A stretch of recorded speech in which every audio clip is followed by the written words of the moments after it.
Fala galera do ProEnem, eu sou o Thiago Feitosa, professor de Geografia e Atualidades. Estamos aqui no nosso canal para mais um vídeo para a gente falar sobre um assunto muito importante, que é a violência no Vale do Javari e o assassinato de Bruno Pereira e Dom Phillips. De antemão, pedi para você deixar aqui o like nesse vídeo, pessoal, porque você vai gostar, eu tenho certeza disso.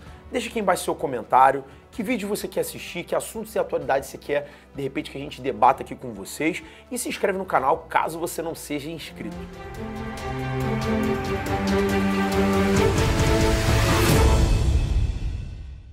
No mês de junho de 2022, pessoal, chegamos a uma tragédia ocorrida no norte brasileiro, que foi o assassinato do jornalista Dom Phillips e do indigenista Bruno Pereira, duas figuras muito importantes em relação à região do Vale do Javari, que fica na Amazônia.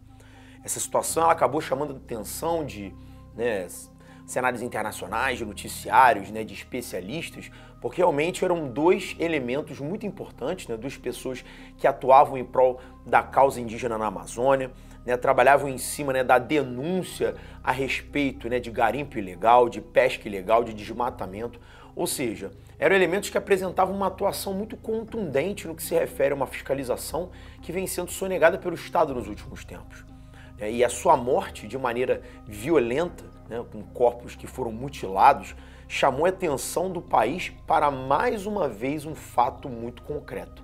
A Amazônia parece uma região sem lei e onde o Estado é completamente ausente, onde a nossa fiscalização ela acaba sendo precária e as mais grotescas violências se fazem presentes.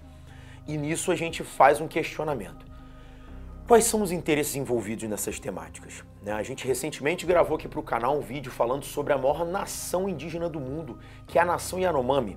E este evento que nós estamos tratando no vídeo de hoje trata da segunda maior região, área indígena do país, que é justamente o Vale do Javari. Uma região que apresenta uma geopolítica bastante complexa. Faz parte de um entroncamento de rios, onde você tem uma tríplice fronteira entre o Peru, o Brasil e a Colômbia. E é aí que as coisas começam a ganhar uma conotação um pouquinho mais delicada.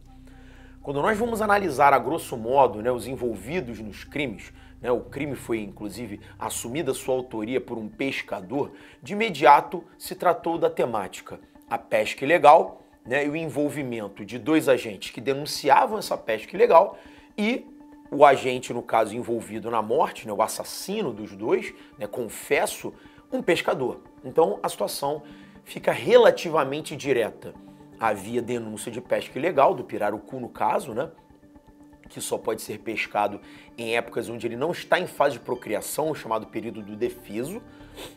E o pescador, insatisfeito com esse tipo de denúncia, ele foi às vias de fato, inclusive você tem relatos de cartas anônimas que foram enviadas previamente para autoridades e ONGs indígenas locais, ou seja, tudo ficou rumando dentro deste mesmo contexto, da pesca, da ausência de fiscalização e da morte de dois agentes que iriam denunciar essas ações. Porém, quando a gente pega uma lupa um pouquinho mais específica, as coisas elas ganham um cenário um pouco mais abrangente. É fundamental perceber que Colômbia e Peru, junto com a Bolívia, representam os três maiores produtores de cocaína do planeta Terra e fazem divisa direta com o Brasil, um país que apresenta dimensões continentais e que tem cerca de 65% da Amazônia dentro do seu território. Nós, brasileiros, somos grandes consumidores da coca produzida entre Peru e Colômbia. E essa rota do narcotráfico se faz presente justamente com porta de entrada pelo Vale do Javari. E nisso, a gente percebe que o aumento nos últimos anos das ações de narcotraficantes da região tem se intensificado. Grupos, inclusive do sudeste brasileiro, poderosíssimos, têm se alojado cada vez mais na região e a gente falou um pouco sobre isso no narcogarimpo, no vídeo anterior, quando falamos sobre a nação Yanomami. E temos várias outras facções, inclusive do norte, que se apresentam na região, que é uma área cobiçada justamente por essa facilidade, melhor dizendo, de entrada da droga no país. Também é fundamental a gente analisar a temática do desmatamento ilegal e da madeira. Existe na região do Javari um desmatamento que acaba pelos caminhos do Peru e da Colômbia, entrando em rotas internacionais que levam madeira para outros países. E é nisso que algumas autoridades têm começado a realizar investigações. As drogas, elas poderiam estar envolvidas nas mesmas rotas da madeira, aproveitando-se desse cenário para conseguirem chegar em mercados como o europeu, o estadunidense e o asiático. E a ação de determinados agentes, como o Bruno e o Dom Phillips, iria começar a chamar muita atenção para uma área que seria estratégica dentro das rotas do narcotráfico. O que a gente tem percebido é que o desaparelhamento de instituições como a FUNAI, como a CMN-Bio, e como outros órgãos, como o próprio INCRA, que realizava uma série de fiscalizações na região da Amazônia, essas instituições perdendo força, elas diminuem o papel e a atuação do Estado nessas regiões. A gente percebe claramente que essa área do Javari, estrategicamente, ela facilita essa passagem entre três fronteiras de um artigo muito valioso que é a droga, e a ausência do Estado parece muito oportuna para que justamente esses grupos possam realizar suas ações com muito mais facilidade.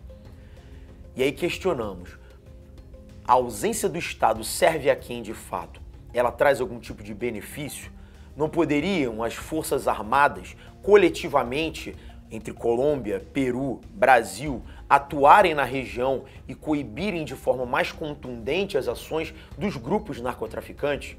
Sem dúvida, essas respostas elas receberiam sim, caso a ação do Estado fosse mais contundente. Contudo, o que temos percebido é justamente o contrário. O desmatamento da Amazônia ele vem aumentando cada vez mais nos últimos 8 anos, e isso, claro, envolve interesses do agronegócio, interesses de madeireiros, interesses de garimpeiros e agora parece que também interesses do narcotráfico. E aí a interrogação, até onde a ação desses grupos ela acaba tendo ramificações? Até onde os braços políticos do narcotráfico conseguem instigar ou suavizar determinadas ações do Estado que são benéficas aos seus interesses?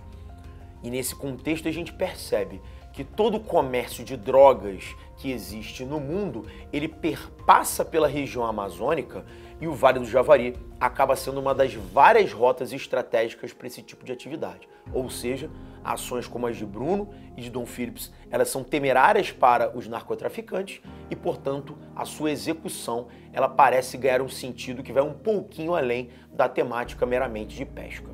É óbvio que esse é um assunto complexo, pessoal, que exige muitas ramificações e análises, mas aqui fica uma provocação para o nosso debate, os nossos questionamentos, e fique à vontade para você aqui embaixo comentar, fazer pedidos de novos vídeos, e trazer para você a sua opinião aqui para o ProEnem. Beleza, galera? Um abraço e até o próximo vídeo.